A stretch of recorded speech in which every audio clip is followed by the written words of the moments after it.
Have you ever felt like you were standing on solid ground, only to realize the person you trust most is about to pull the rug right out from under you?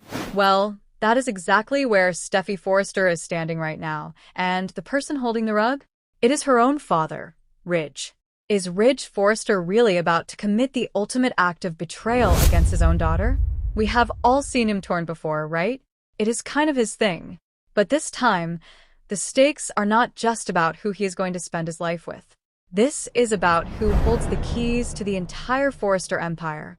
Think about that for a second. Was this whole lingerie pitch by Brooke just a simple romantic gesture? Or was it a cold, calculated move to dismantle Steffi's legacy? Is Ridge simply incapable of saying no to the woman who has defined his life for decades? I want to know what you think, because this latest power play might be the final nail in the coffin for any hope of a Forrester-Logan truce. The atmosphere at Forrester Creations right now is so thick you could cut it with a pair of designer shears. We have Steffi sitting in that co-CEO chair, and let's be honest, her grip is so tight her knuckles are turning white. Meanwhile, Brooke is lurking in the shadows. Or, actually, she is lurking in the bedroom, plotting what looks like a total corporate coup. It is not just about fancy business titles anymore. This is a primal territorial dispute. We have to look at why this is happening now. The whole thing started when Steffi decided to shelve the hope for the future line. She said she wanted to focus on couture. But was that really a business decision? Or was she just asserting dominance? When she made that call, she wasn't just looking at spreadsheets. She was sending a message. And that message triggered a massive chain reaction. Hope feels silenced. Brooke feels like her daughter is being bullied. And now, Brooke is using the only weapon she knows Ridge cannot resist. She is using her influence as his wife. It is a classic move, isn't it? Taking professional grievances and funneling them through personal manipulation. Let's really talk about that bedroom scene. Brooke did not just ask for a promotion over morning coffee. She orchestrated a full romantic setup. She put on the lingerie. She buttered him up. And only then did she drop the bomb that she wants Steffi's job. Why did she do it that way? Well, think about it. Brooke knows Ridge better than anyone. She knows his psychological profile. She understands that Ridge is a man who is governed by his immediate surroundings. If he is happy and comfortable and feeling the love, he is much more likely to say yes to whatever is being asked. By creating that space of intimacy, she completely bypassed his logical, corporate brain. She spoke directly to his ego and his desire for harmony. Can we blame her? Or is it just plain wrong to use your marriage as a bargaining chip for a CEO title? Internally, Brooke has to be feeling a mix of things. She is desperate for her daughter, Hope, but she is also likely feeling like she is losing her own relevance. By pushing for that co-CEO spot, she is trying to reclaim the power couple status she once had with Ridge. Remember how Eric and Stephanie used to run the show? That is what she wants. It is not just about a paycheck or a bigger office. It is about proving she is still the queen of the castle. But the way she is going about it? It feels more like an emotional tax than a job application.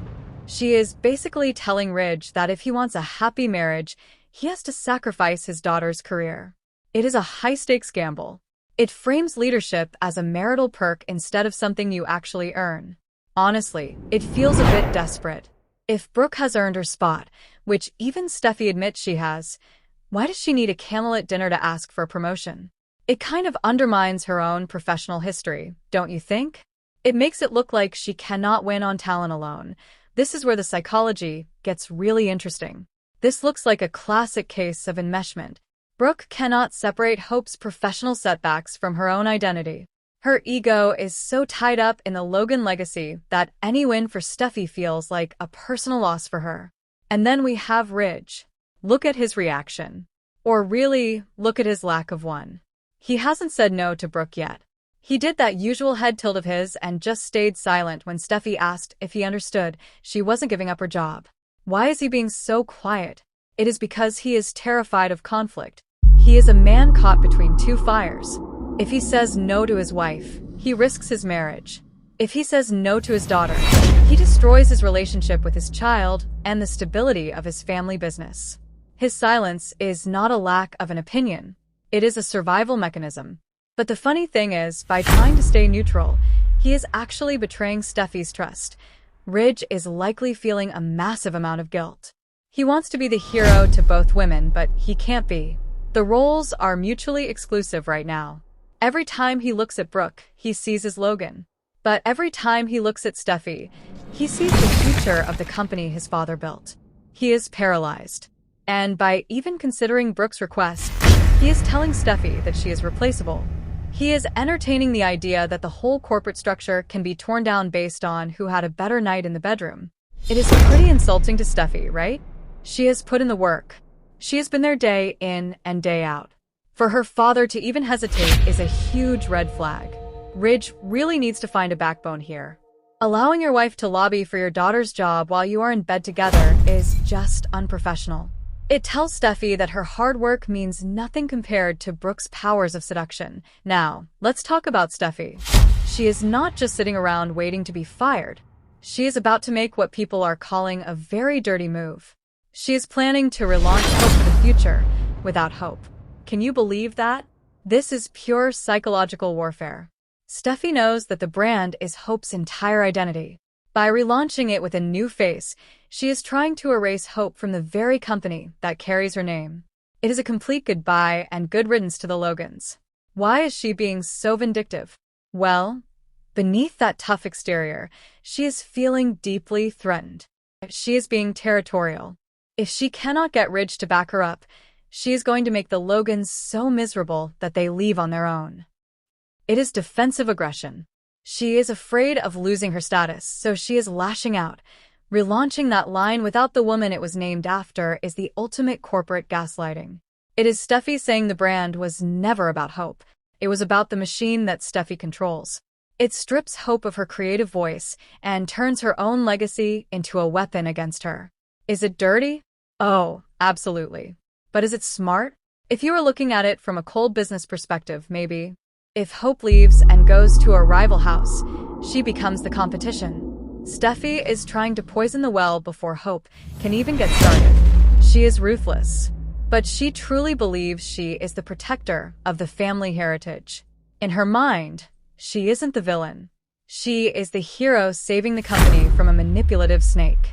It is all about perspective, isn't it? And then there is the collateral damage. We cannot forget about Zen. He is getting completely lost in this mess, and he is furious. He has designed a whole collection that might never be seen. He represents the talent that is being ignored because of family drama. He did the work, but his career is being stalled by a fight he didn't even start. He is feeling invisible. He has the Forrester name, but he doesn't have that CEO blood that seems to give people the right to play with his career. His frustration is probably the most real thing in the office right now. It is professional alienation. When a creative person is told their work is being shelved for political reasons, it kills their spirit. Steffi is making a lot of enemies inside her own walls, and she might be underestimating how much that is going to cost her. The tension is hitting a breaking point. Someone has to break soon. Hope is on the verge of resigning to join Katie at Logan. That is not just a job change. It is a declaration of independence. But Steffi sees it as being a traitor. If Hope walks out, Steffi's revenge plot is going to go into overdrive. Imagine Hope walking into her new office at the Logan Fashion House, only to see a billboard for the new Hope for the future featuring someone else. It is not a rivalry anymore. It is a scorched earth campaign. And what about Ridge? If he actually makes Brooke co-CEO, Steffi might not just be upset.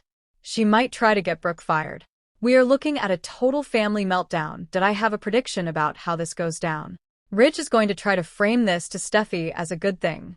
He will probably say it is a way for her to spend more time with Finn and the kids. You know, that classic manipulative move where you pretended emotion is actually a gift of time. But Steffi is too smart for that. She is going to see right through it. She's going to reject that mommy track talk and launch a full-scale war. I wouldn't be surprised if Zend is the one who ends up giving her the most trouble. He could provide evidence of a hostile work environment, leading to a lawsuit that might force Eric to come back and strip everyone of their power. Can you imagine the chaos? The Logan Fashion House is going to gain a lot of momentum, too. Not because their clothes are necessarily better, but because they will market themselves as the fair alternative to the toxic Forrester regime. And Brooke and Ridge's marriage? It is on life support. You cannot build a CEO chair on a foundation of lies and lingerie without it eventually falling apart. It is a mess, and it is only getting messier. This war is just getting started. You do not want to miss a single second of it.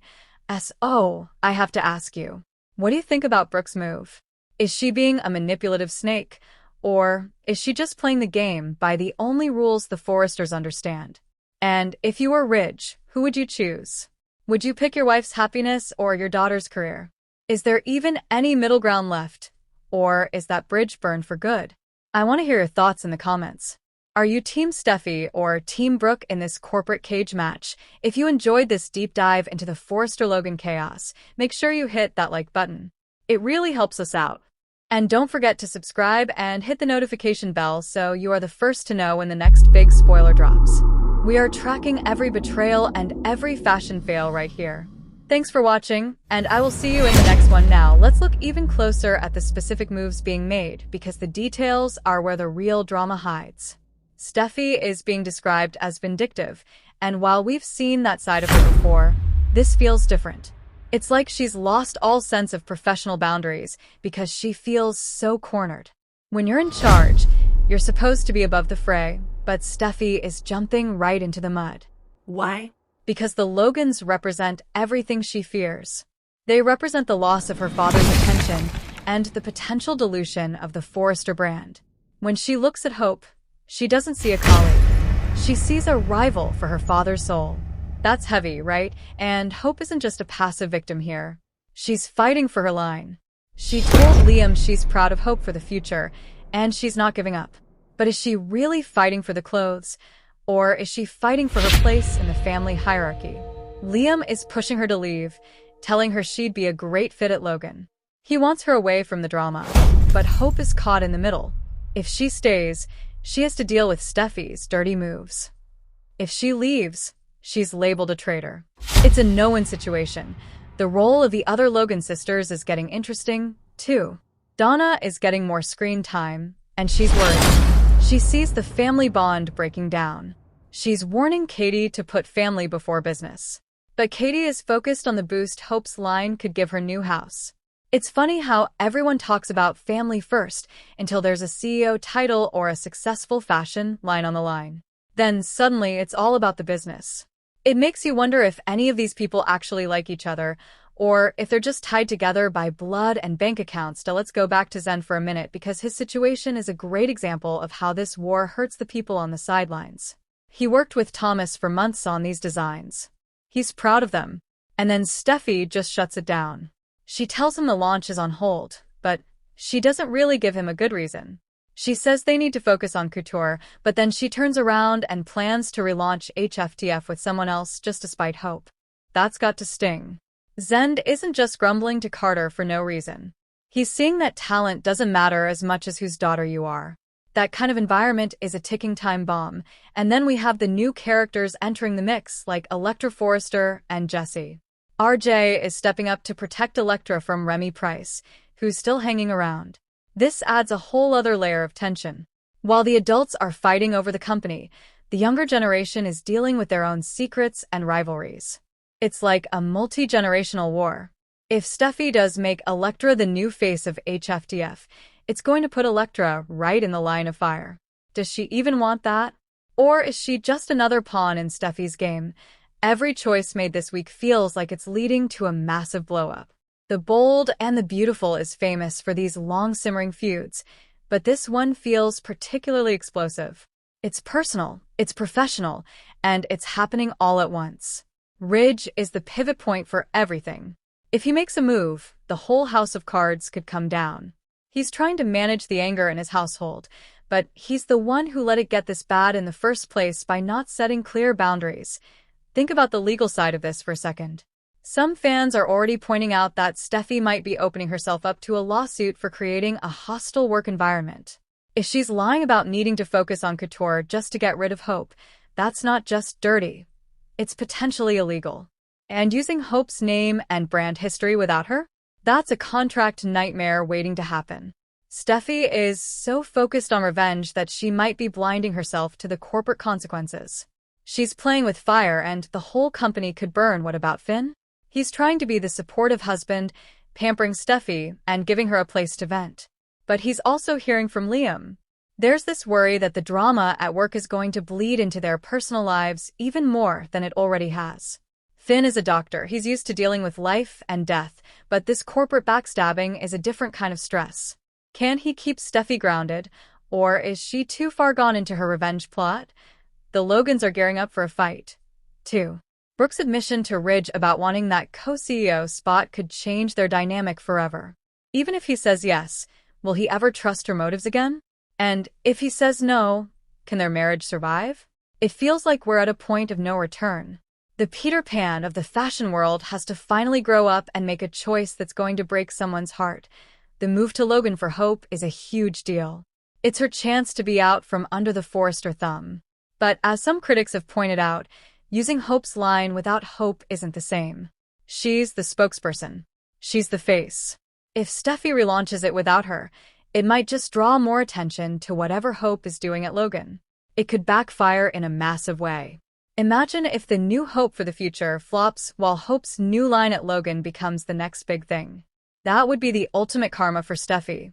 But Steffi isn't one to give up easily. She's got that Forrester pride. She thinks she's doing what's best for the company. She thinks the Logans are traitors who are taking valuable ideas to a competitor. And in a way, she's right. Hope is taking her talent elsewhere. But why? Because she wasn't appreciated where she was. It's a classic business mistake. Treating your best people so poorly that they go work for your biggest rival. This whole situation makes you look at loyalty in a different way. Is Hope being disloyal by leaving? Or was Forrester Creations disloyal to her first, by shelving her line? Is Brooke being disloyal to Steffi by asking for her job? Or is she just being loyal to her daughter? It's all a matter of who you're rooting for. There are no clear good guys here, just people with big egos and even bigger ambitions. As the week of May 11th unfolds, we're going to see the fallout of these decisions. Contract issues, revenge plots, and daring moves are the name of the game. It's the kind of drama that keeps us tuning in day after day. You have to wonder what Eric thinks of all this. His company is being torn apart by his son, his daughter-in-law, and his grandchildren. It's a legacy of conflict. One of the most interesting things to watch will be how the other employees at Forrester react. We see Zen's anger, but what about the rest of the team? If the leadership is this divided, it's hard for everyone else to do their jobs. A company cannot survive a civil war like this forever. Eventually, something has to give. Either the Logans go, or the Forresters lose their grip. And let's not forget the seduction element. Brooke using her powers to get what she wants is such a classic B&B trope, but it feels different in 2026. It feels a bit dated, honestly. But it also shows how Brooke views power. To her, power is personal. It's about influence. For Steffi, power is positional. It's about the title and the chair. These two different views of power are clashing in a big way. Who do you think has more real power right now? Is it the woman in the CEO chair, or the woman in the bedroom with the man who makes the decisions? It's a tough call. Ridge is the one who holds all the cards, but he's also the one who seems the least capable of playing them correctly. He's trying to keep everyone happy, which is the fastest way to make everyone miserable. I'm really curious to see how the relaunch of HFTF goes. If Steffi really puts Elektra's face on it, it's going to be a huge scandal in the fashion world. People are going to talk. The press is going to have a field day. Forrester relaunches line without its namesake. The headlines write themselves. It's a bold move, but it's also a very risky one. If you're Hope, how do you even respond to that? Do you sue? Do you just ignore it and focus on your new work? Liam is going to be in her ear, pushing her to take a stand. He's always been a bit of a pot stirrer when it comes to the Forresters. He wants Hope to be independent, but he also seems to enjoy the drama that comes with it.